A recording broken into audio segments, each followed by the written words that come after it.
Gloire à Dieu.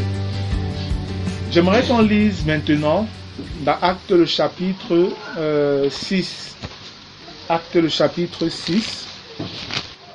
Je vais lire rapidement à partir du verset 1.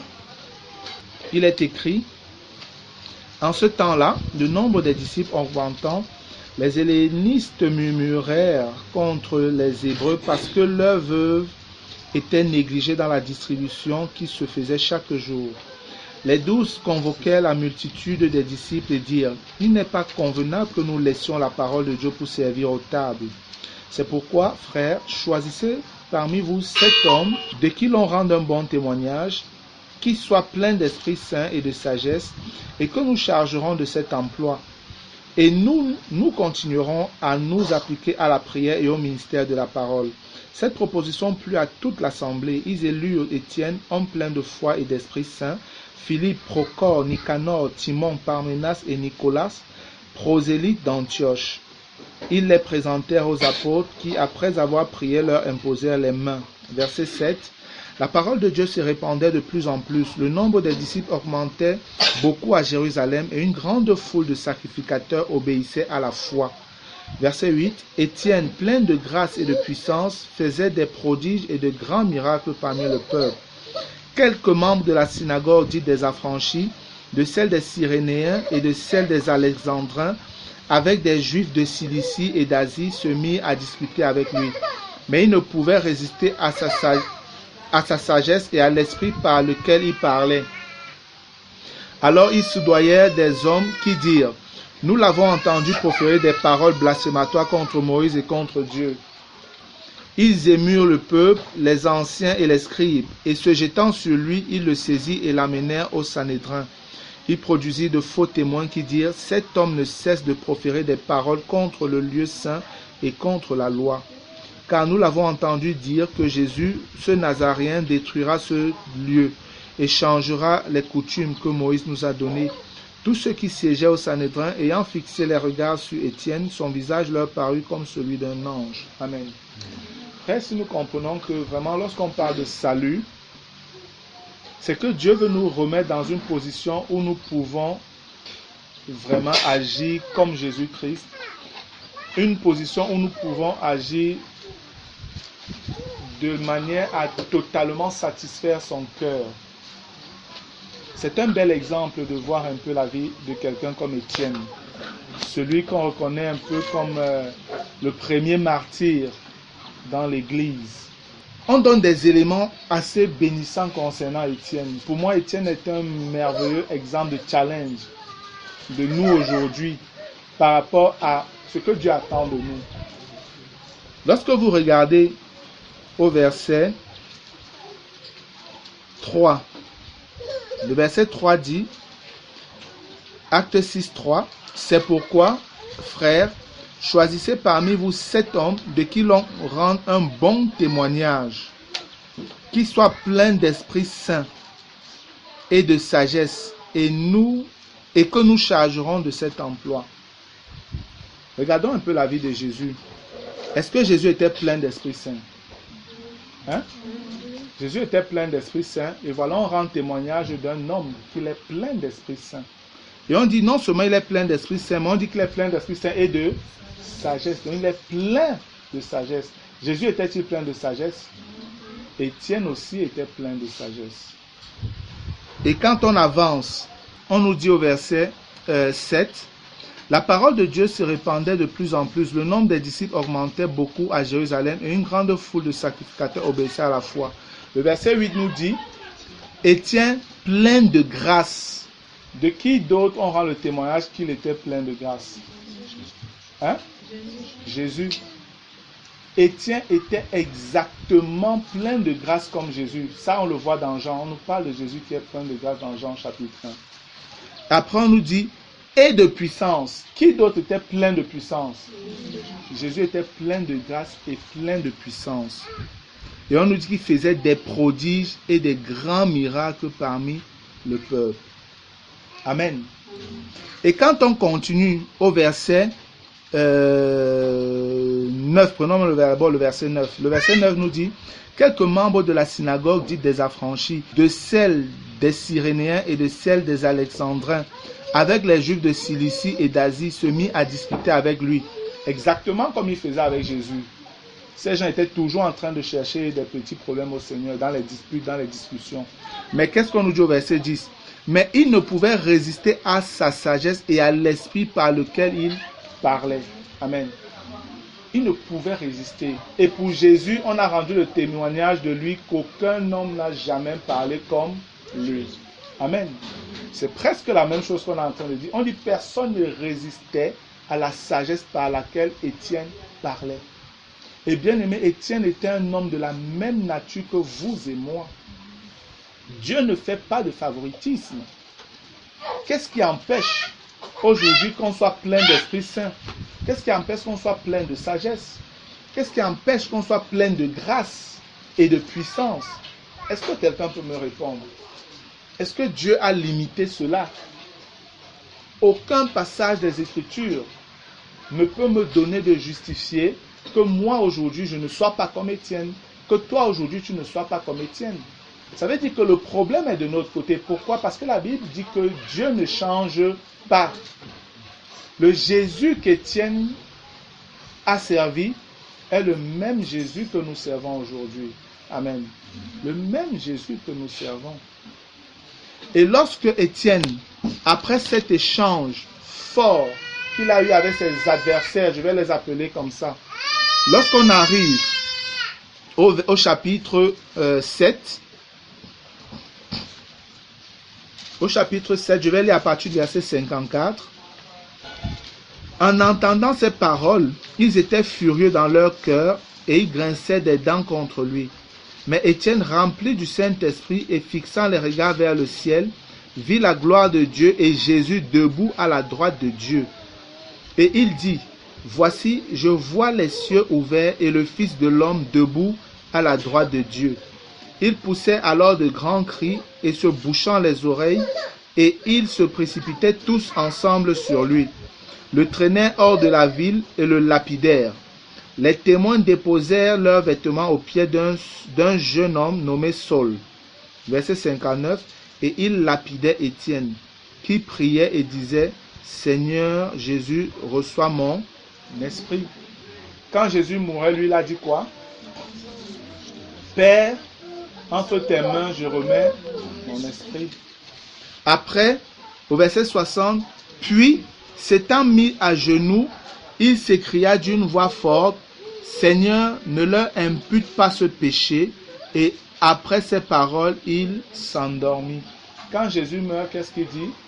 « Père, pardonne-leur, car ils ne savent pas ce qu'ils font. » Voilà des gens qui sont en train de le lapider, mais il dit les mêmes paroles que Jésus a prononcées avant de mourir.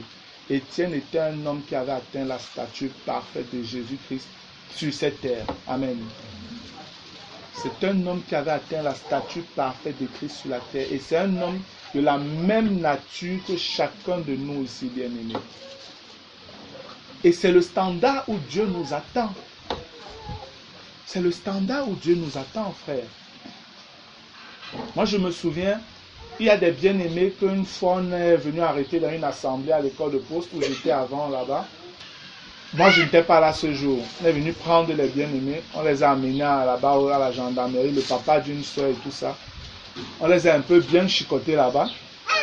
Il y a une soeur qui, quand elle a dit, vous allez rendre compte à Jésus. Jésus va vous traiter. Vous voyez? Parce qu'on a un peu fouetté les pieds, elle a commencé à menacer les policiers et tout. Ça, ce n'est pas l'attitude d'Étienne. Ces gens ne savent pas ce qu'ils font en réalité. Amen. Ils ne savent pas ce qu'ils font. Et c'est souvent comme ça. Dès que quelqu'un nous fait quelque chose, on se demande que s'il savait qui je suis, il va nous sentir, le Seigneur va lui rendre ça. Directement, c'est ça qui sort facilement de notre bouche. Ça nous donne de comprendre avec un homme. Ce n'est plus Christ, ce n'est plus Jésus, c'est un homme. Et Dieu ne fait pas de favoritisme. Mais voilà la position d'un homme que Dieu nous présente. C'est un défi pour chacun de nous, bien-aimés. Frères comme sœurs. Amen. C'est un défi pour chacun de nous. Je veux qu'on lise, on est en train d'aller vers la fin là. Colossiens le chapitre 2. Parce qu'on doit comprendre qu'étant dans le salut de Dieu maintenant, nous avons tout à notre portée pour être comme Dieu veut. Nous ne sommes plus des hommes normaux. Nous ne sommes plus des hommes naturels. On n'a plus rien à voir avec ce que nous côtoyons dans le monde là en réalité. C'est juste que nos yeux sont voilés sur les vérités du Seigneur, les vérités de la parole. Lorsqu'on a compris ça, même nos rapports avec les gens du monde changent totalement. Nos rapports avec même le monde changent totalement. Amen. Mais quand on n'a pas compris, on est encore dans les bagarres des choses éphémères de ce monde. On reste encore dans les bagarres éphémères de ce monde. C'est où vous allez voir les chrétiens en train de discuter. Est-ce qu'une femme doit mettre le pantalon ou elle ne doit pas mettre? Est-ce qu'une femme doit mettre les mèches ou elle ne doit pas mettre? Est-ce qu'une femme doit machin et tout? Est-ce qu'un frère doit mettre les bijoux? Est-ce qu'un frère doit mettre les tatouages? Frère, s'il vous plaît, apprenons à connaître notre Dieu. Et je vous dis, vous aurez vous-même les réponses à ces choses. Et voir quelqu'un avec ça ne serait plus un sujet de scandale. Oh, voilà, il va en enfer. Ça ne serait plus ça. Votre attitude sera totalement différente. Même si vous n'êtes pas d'accord avec ça, votre attitude sera totalement différente. Amen. Parce que vous aurez appris à connaître le Seigneur et vous aurez appris à connaître l'essentiel. Et savoir même comment aider les personnes qui peut-être sont réellement en difficulté par rapport à certaines vérités, par rapport à certaines lumières, que vous avez déjà. Vous ne pouvez pas juger les gens sous le rapport de votre connaissance à vous. Il y a un problème. Non. Vous ne pouvez pas juger quelqu'un sous le rapport de votre connaissance. Mais juger les gens sous le rapport de leur connaissance. Amen. Parce que c'est comme ça que le Seigneur les juge dans 1 Jean chapitre 1. Dieu juge les gens en fonction des connaissances qu'ils ont déjà. Vous ne pouvez pas punir cette petite fille-ci comme vous punirez peut-être l'autre garçon junior là-bas. C'est dire, elle vient d'éteindre là. Imaginons maintenant que c'est le junior qui se lève, lui par ici, il éteint, il allume, il éteint, il allume. Attends, junior, qu'est-ce qui ne va pas avec toi? C'est clair que les tons, les regards et tout vont le menacer. Mais te dire, ça passe comme s'il n'y avait rien eu. Simplement à cause de ses lumières, de ses connaissances, de son âge et tout ça, tout s'est pris en compte. C'est la même chose sur le plan spirituel. Vous avez peut-être la grâce de recevoir beaucoup, mais il y en a qui n'ont pas cette grâce, qui sont totalement dans l'ignorance avec des dirigeants qui sont ignorants peut-être, qui n'ont pas encore de lumière sur un certain nombre de choses. Mais si vous commencez à juger les gens sous le rapport de votre connaissance à vous, il y a un problème. C'est que vous ne comprenez pas encore, bien aimé. Colossiens le chapitre 2, je vais lire à partir du verset 8. Il est écrit, « Prenez garde que personne ne fasse de vous sa proie par la philosophie et par une vaine tromperie, s'appuyant sur la tradition des hommes, sur les principes élémentaires du monde et non sur Christ. Car en lui, en Christ donc, habite corporellement toute la plénitude de la divinité. Vous avez tout pleinement en lui, qui est le chef de toute domination et de toute autorité. » Amen. Qu'est-ce que le verset 9 nous révèle par rapport à Christ? Le verset 9 nous révèle quoi?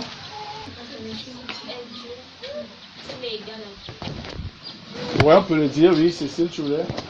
J'aimerais dire que c'est Dieu dans un corps. Oui, toute la plénitude, oui.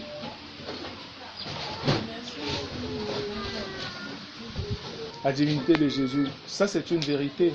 Amen. On nous révèle ici que toute la plénitude de la divinité habite en lui dans son corps. C'est ce qui est écrit là, n'est-ce pas? On parle de qui ici? De Jésus, n'est-ce pas? Amen. Allons dans Éphésiens au chapitre 3. Éphésiens chapitre 3, je vais lire à partir du verset 12. Il est écrit, « Aussi je vous demande de ne pas perdre courage à cause des afflictions que j'endure pour vous. » Qu'est-ce que je dis? Non, verset 12, pardon, verset 12. « En lui nous avons par la foi, en lui la liberté de nous approcher de Dieu avec confiance. » C'est en Christ. Amen. C'est en Christ que nous avons cette liberté-là. Parce que par lui nous avons le salut. Et le salut nous donne accès au trône de la grâce.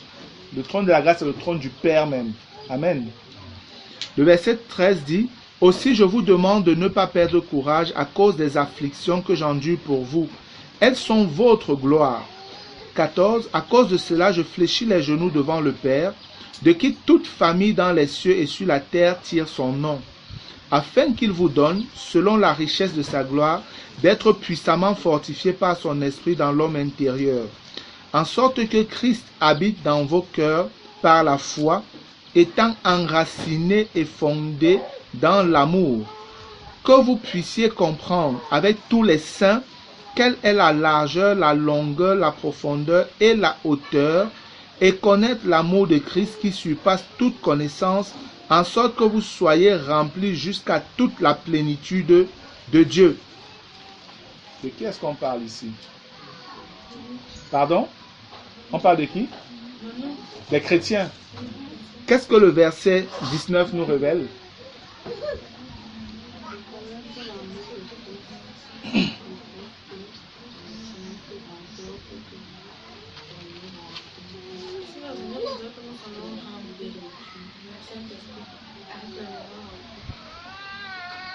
Lisez-moi ce qui est écrit là, je ne veux pas que vous imaginez des choses. Dites-moi simplement ce que le verset 19 là nous révèle. Oui, Junior. Pardon? L'amour de Christ. Plus encore. Oui, Peggy. Amen. Afin que nous soyons remplis de toute la plénitude de Dieu comme Christ. Est-ce que vous voyez, est-ce que vous comprenez ce que ça veut dire là? En fait, Dieu fait de nous des petits dieux en Christ. Amen. Ça montre jusqu'où le Seigneur, le standard de ce que nous avons en Christ. Et vous imaginez des petits dieux en train de pécher, en train de lutter à la fornication, en train de lutter avec, je vais dire quoi, tous les péchés que nous connaissons là dehors. Non, il y a un problème. Il y a un problème, nous n'avons pas compris, bien-aimés. En Christ, Dieu fait de nous des petits dieux. La plénitude de Dieu telle qu'elle est en Christ, la Bible dit qu'elle doit être comme ça en nous également. C'est ça qui est écrit là, n'est-ce pas? Et là, on parle de nous. Vous voyez que ce qu'on dit de Christ, c'est ce qu'on dit de nous également. Amen. Et si on rentrait dans Jean 14, vous verrez que Jésus parle du fait que le Père et lui sont un. Si on va dans Jean 17, vous voyez comment Jésus est en train de prier afin que nous, le Père et lui, nous soyons un également. C'est une unité parfaite. C'est à ça que Dieu nous appelle, frères. C'est où Dieu nous a placés. C'est pour que nous comprenions que nous ne sommes pas n'importe qui. Et c'est pourquoi quand on a lu dans Colossiens, le verset qui suivait, le verset 10 dit, « Vous avez tout pleinement en lui qui est le chef de toute domination et de toute autorité. » Donc, Satan, le premier, et toutes les principautés, toutes les autorités maléfiques là, nous avons reçu autorité sur eux par notre position en Christ. Amen. C'est pourquoi Jésus pouvait dire, je vous ai donné le pouvoir de marcher sur les serpents et les scorpions et rien ne pourra vous nuire. Est-ce qu'on a compris ça? C'est pourquoi il est écrit dans 1 Corinthiens, je crois chapitre 3 ou chapitre 6, que nous allons juger même les anges. Même les anges, nous allons juger les anges. Vous imaginez que Marcos, le Mexique, vous voyez la chauffeur de moto-taxi, il va juger un ange demain. S'il dit ça là dehors, 100% que c'est un petit fou. Nous sommes d'accord? C'est pourquoi on nous fait comprendre que la prédication de la croix est une folie pour ceux qui périssent. C'est une folie, c'est incompréhensible.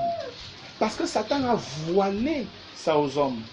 Il y a un voile qui les empêche de voir jusqu'où Dieu nous a placés. Amen.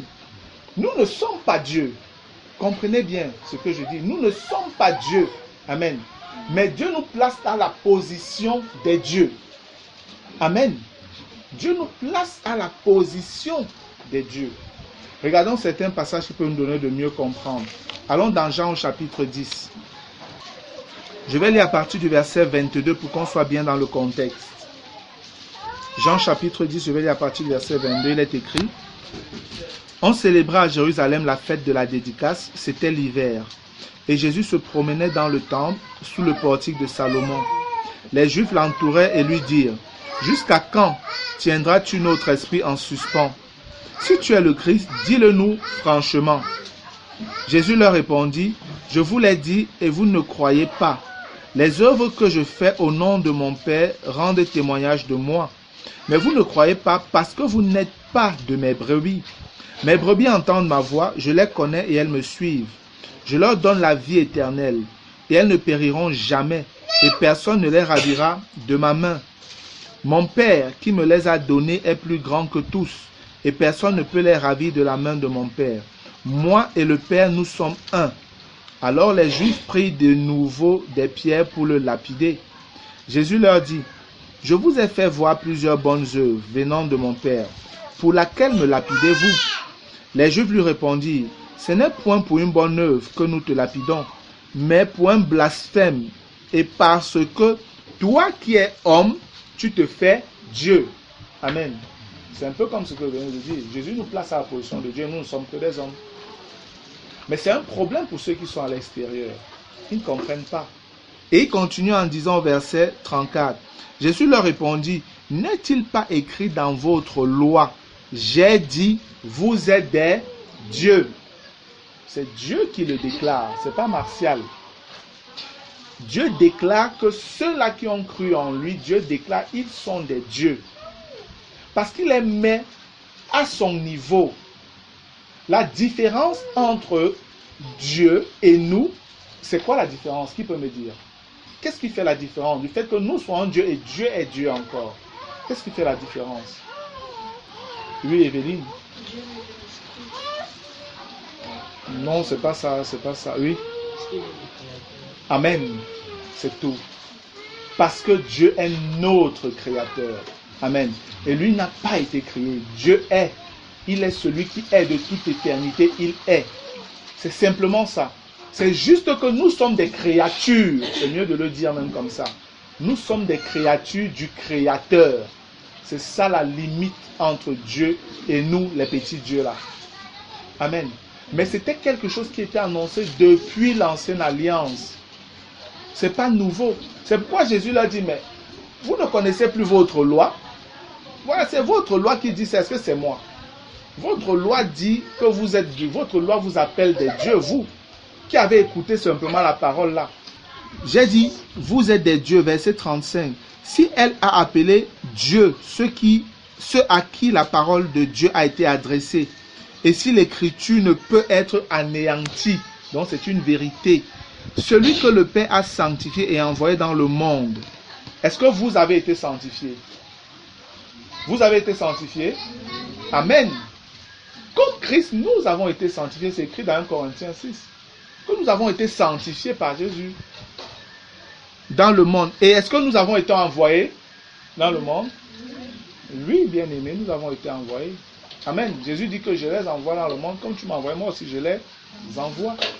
On suit exactement les traces du Maître parce que nous sommes ses disciples.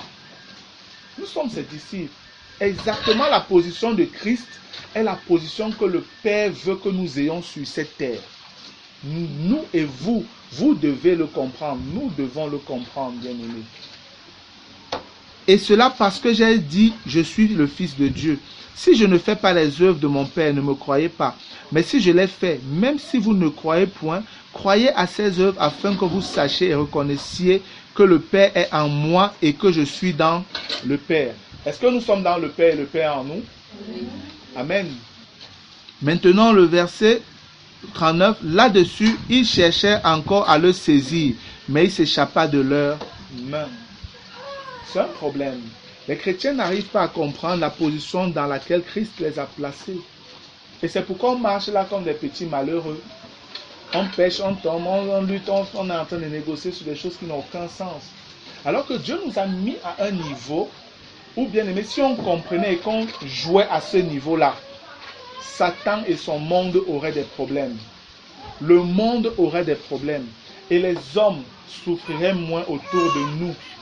parce que nous serons des Christ manifestés encore sur la terre. Amen.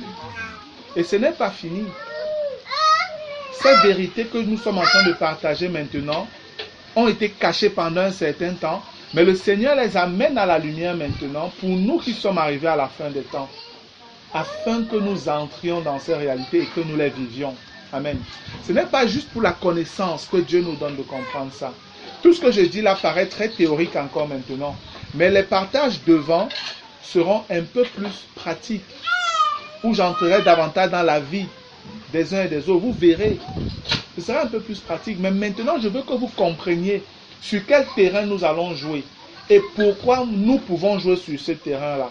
C'est pourquoi je donne ces éléments. Pour que vous ne soyez pas comme bloqués, parce que vous avez dit que non, c'était Jésus quand même, parce que moi je peux. Vous voyez que tout ce qu'on dit de Jésus, c'est la même chose qu'on dit de nous. Ce qu'on dit de Jésus, c'est la même chose qu'on dit de toi. La position de Jésus est la position que tu as. Vous croyez que le Saint-Esprit que Jésus avait est différent du Saint-Esprit que nous avons? Non. Et le Seigneur, dans Jean 17, il y a quelque chose de bénissant que j'aime. Dans Jean au chapitre 17, je vais lire à partir du verset 22, il dit: je leur ai donné la gloire que tu m'as donnée. Vous comprenez ça? Le Père a donné la gloire au Fils. C'est la même gloire que le Fils nous a donnée. Donc nous sommes comme dans un état d'égalité avec Christ. Le Père a donné au Fils, le Fils prend, il nous donne. C'est pourquoi on peut aller jusqu'à dire que nous sommes héritiers de Dieu et co-héritiers de Christ. Donc on partage les mêmes choses. On partage les mêmes choses. Il n'y a pas de raison que nous ne fassions pas ce que Christ a fait. Sinon l'ignorance ou alors la rébellion. Je leur ai donné la gloire que tu m'as donnée, verset 22, afin qu'ils soient un comme nous sommes un. Verset 23, moi en eux et toi en moi, afin qu'ils soient parfaitement un, et que le monde connaisse que tu m'as envoyé et que tu les as aimés comme tu m'as aimé. Entre Jésus-Christ et nous, Dieu aime qui le plus? Hein? Oui? Pardon? Nous sommes de la même façon. Dieu n'aime pas Jésus plus que toi. Dieu n'aime pas Jésus plus que toi. Dieu nous aime de la même manière qu'il a aimé Jésus. Pourquoi? Parce que simplement, il y a eu une identification parfaite qui a été faite par Jésus-Christ dans sa mort. Quand Christ meurt, Dieu nous met totalement en lui et nous subissons les mêmes choses que Christ à la croix. Quand il meurt, nous mourons. Quand il est enseveli, nous sommes ensevelis. Quand il ressuscite, nous ressuscitons par le même Saint-Esprit.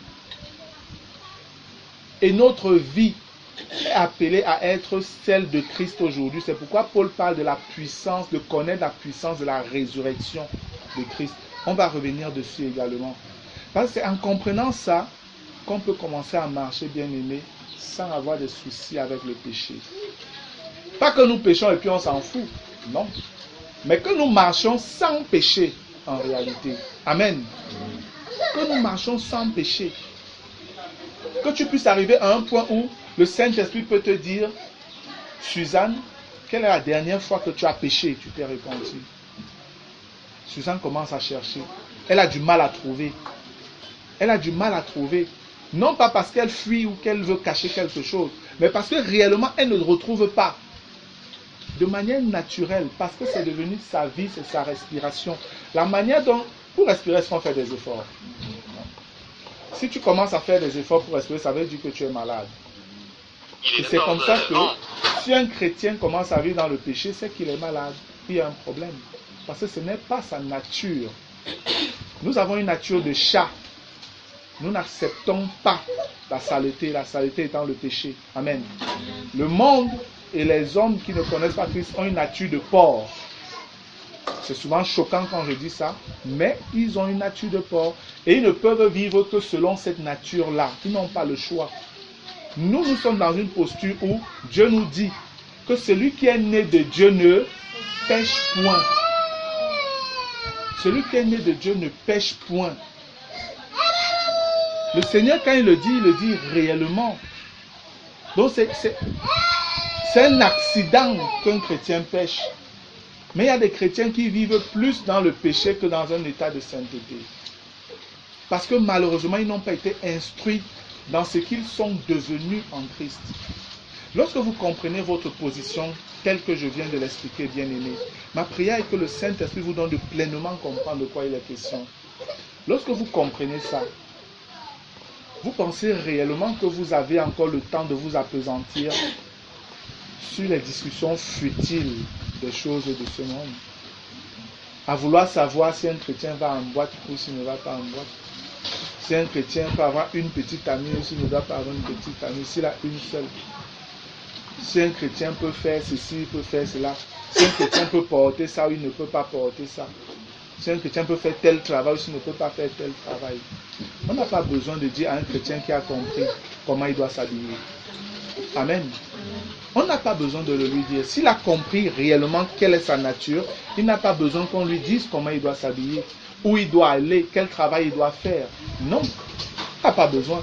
Ceux qui passent le temps à leur demander, c'est simplement ceux qui n'ont pas encore compris qui ils sont. C'est simplement ceux qui n'ont pas encore compris. Et en fait, ils sont des bébés. Et au lieu de passer du temps à leur dire, non, tu dois t'habiller maintenant comme ça, tu dois t'habiller comme ça. Non, dites-leur ce qu'ils sont devenus en Jésus-Christ. Amen. Et quand vous le leur aurez dit, alors ils sauront maintenant comment faire pour beaucoup d'autres choses. C'est un peu comme les gens du monde disent, au lieu de donner du poisson à quelqu'un, apprends-lui à pêcher. C'est une parole de sagesse. C'est la même chose sur le plan spirituel. Gloire à Dieu. Je pense qu'on va devoir s'arrêter là. Si des gens veulent davantage des confirmations par rapport au fait qu'on dise vous êtes des dieux, qu'ils lisent le psaume 82, les versets 1 à 8, ils verront que c'est là-bas en fait que le Seigneur révèle cela pour la première fois. Amen. Le Seigneur le révèle pour la première fois dans le psaume 82, les versets 1 à 8. Je crois particulièrement au verset 6, hein, si je ne me trompe pas. Le verset 6 justement. Amen. Le verset 6. Dieu déclare que ceux qui sont dans le salut en Christ sont des dieux. Mais lui, il est le créateur. Amen. Et nous sommes ces créatures. Et de toute éternité, nous allons nous courber pour l'adorer et pour le magnifier. Gloire à Dieu. Ok. Est-ce qu'il y a des questions? Ou est-ce que quelqu'un aurait quelque chose à dire? Oui, Josiane. Tu as parlé des chrétiens qui travaillent beaucoup pour le Seigneur, mais qui ne sont pas réunis. Oui. Donc, ma question va à l'enfant. Est-ce que tous les autres passages, l'explication qui a suivi, est-ce que cela répond à ce que j'ai dit? Oui. Non, puisque ce n'était pas réellement le propos. Mais si ce sont ces passages que tu veux, je peux... Mais si ce n'est pas le propos, oui. La question donc est la suivante. Comment est-ce qu'on doit donc travailler avec Dieu? Sinon, j'ai expliqué ça.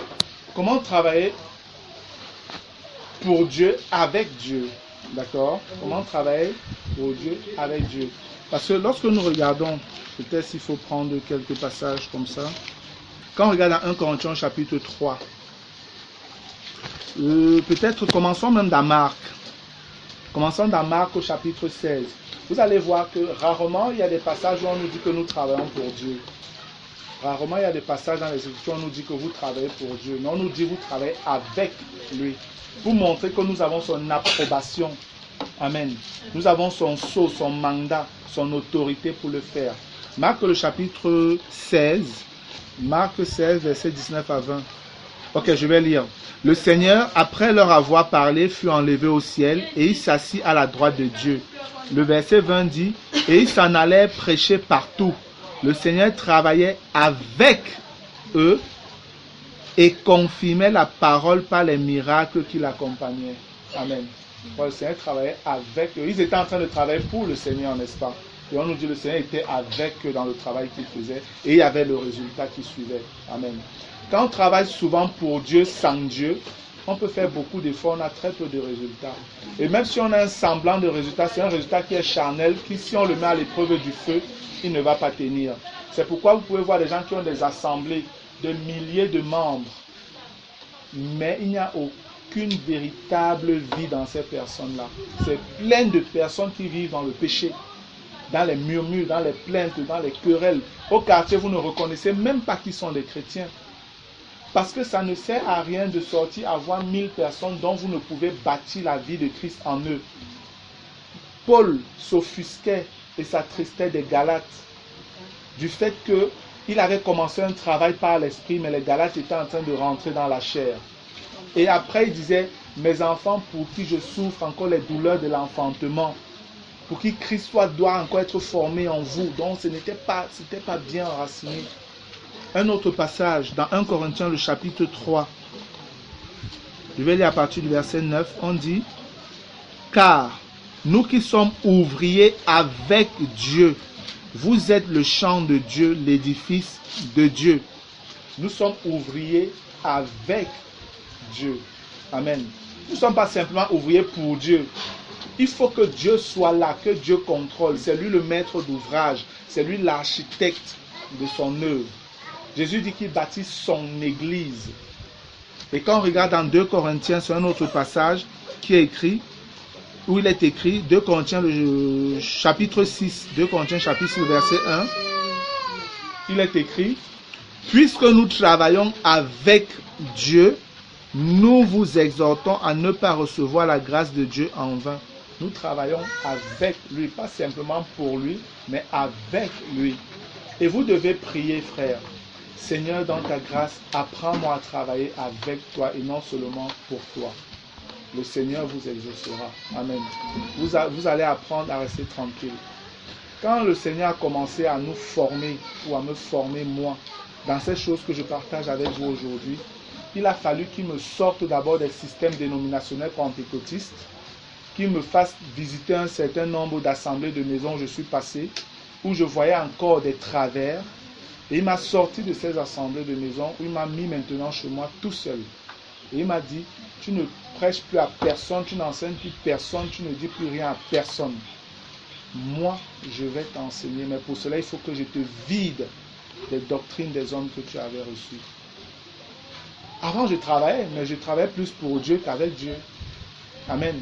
Et quand le Seigneur a commencé à m'éclairer vraiment sur le travail avec lui et ce que c'était que la vie chrétienne, j'ai appelé un bon nombre de personnes que j'avais conduites dans le Seigneur, que j'avais dirigées dans le Seigneur, pour leur demander pardon.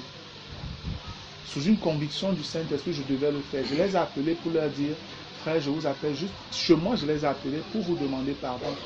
Parce qu'en réalité, je vous ai conduit comme ça, je vous ai dit ces choses, c'était n'importe quoi, c'était pas vrai.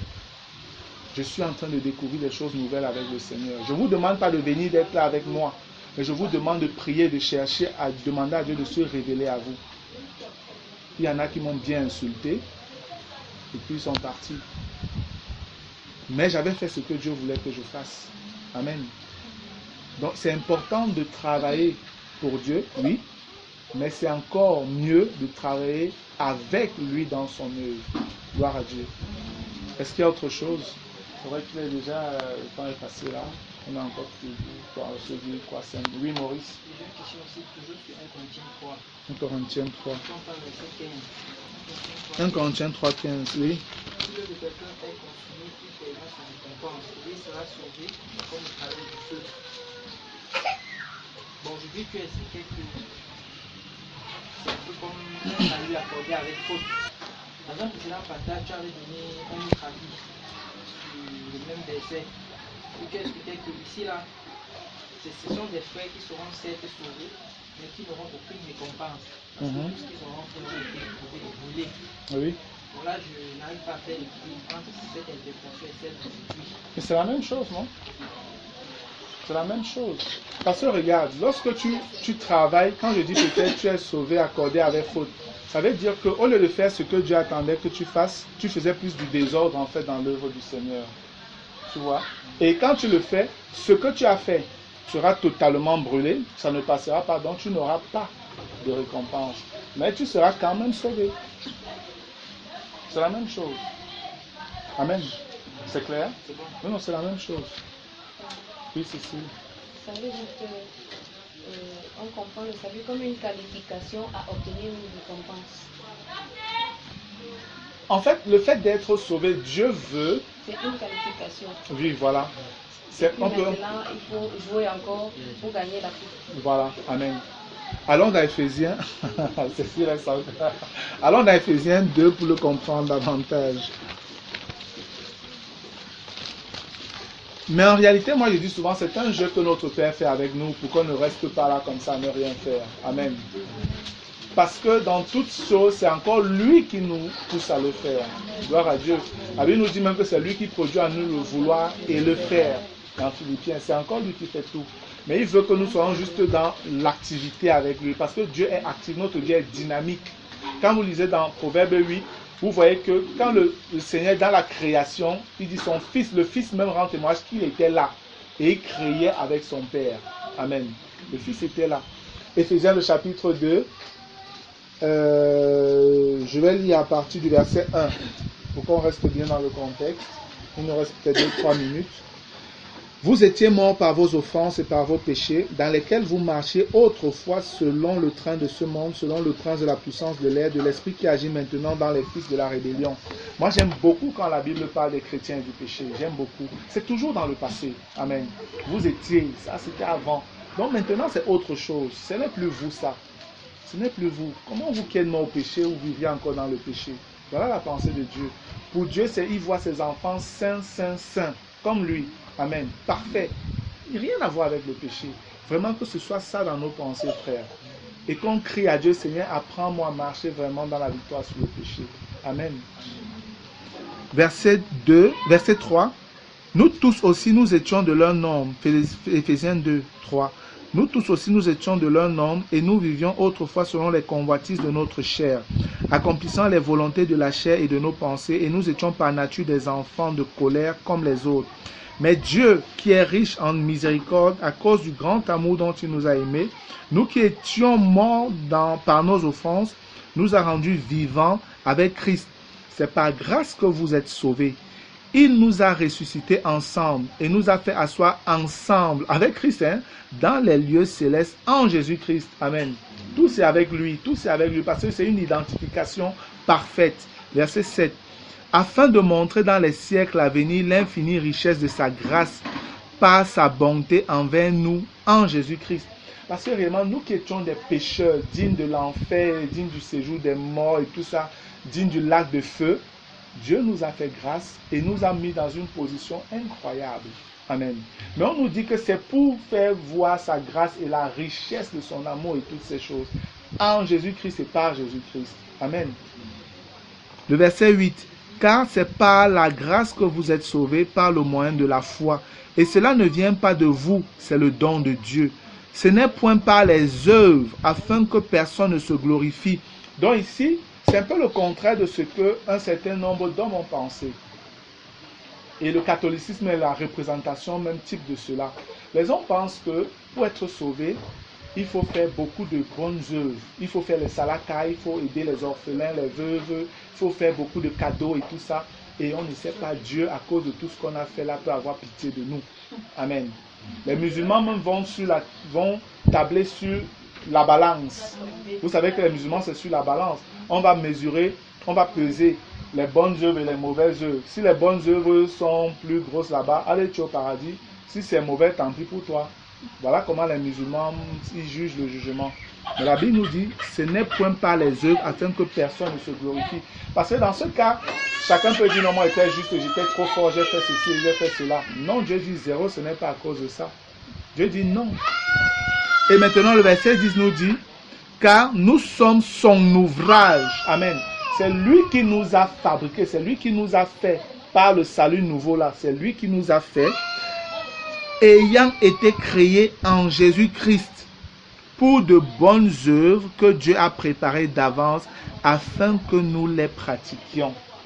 Amen. Donc en réalité c'est quoi? On ne pratique pas des bonnes œuvres pour que Dieu nous accepte. Amen.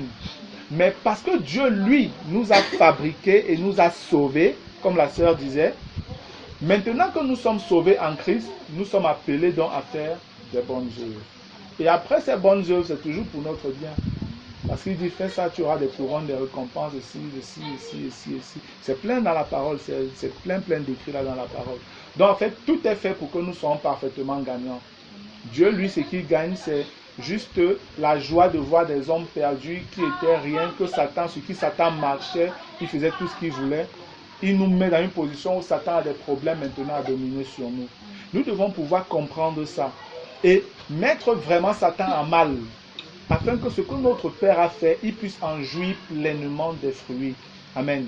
Que Dieu se réjouisse quand il voit Myriam, il dit, regarde Satan, tu vois comment ma fille là, c'est chaud là-bas pour tes démons. Tu vois un peu ton armée, ils ont des problèmes.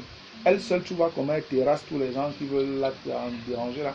Quand il regarde comme ça, il voit Edwige, il est content, il dit, Satan, tu vois exactement le fruit de ce que Christ a fait. Mais malheureusement, aujourd'hui, près de 90% de la chrétienté est dans l'échec.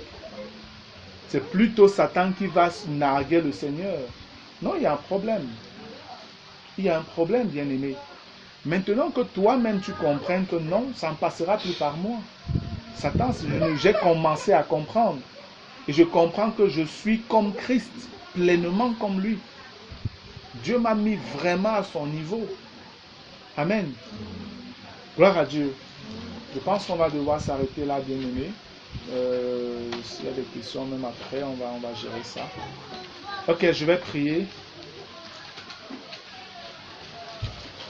Père éternel, je te bénis encore, mon Dieu et mon roi, pour cette journée. Merci davantage, Seigneur, pour ce moment que nous avons passé dans ces choses merveilleuses, ces choses glorieuses, ces choses éternelles que tu nous révèles, ces richesses que nous avons acquises, ô Dieu, par ta grâce en ton Fils Jésus-Christ. Merci de nous donner de comprendre réellement qui nous sommes, Seigneur, par notre nouvelle naissance, par notre salut en Jésus-Christ de Nazareth.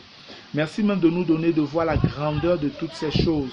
Seigneur, je prie que ton esprit continue à nous instruire, par des révélations, par des visions, par des songes, Seigneur, de la position que nous avons acquise en Jésus-Christ. Merci, Père, pour toutes ces grâces excellentes. Merci, toi qui es le Père des Lumières, toi qui nous révèles toutes choses parfaitement. Nous t'en supplions afin que tu le fasses davantage pour chacun de nous, afin que nous puissions vraiment, oh Dieu, rentrer dans la position qui est la nôtre, que nous puissions véritablement nous positionner, Seigneur, où tu nous as mis, afin que l'ennemi soit totalement dans la confusion et que toi tu te réjouisses pleinement des lumières que tu nous as données et surtout de la vie que nous allons mener maintenant parce que tu nous révèles ces choses, Père, au nom béni de Jésus-Christ de Nazareth. Amen. Gloire à Dieu. Christ seul me suffit. Tout ce dont j'ai besoin est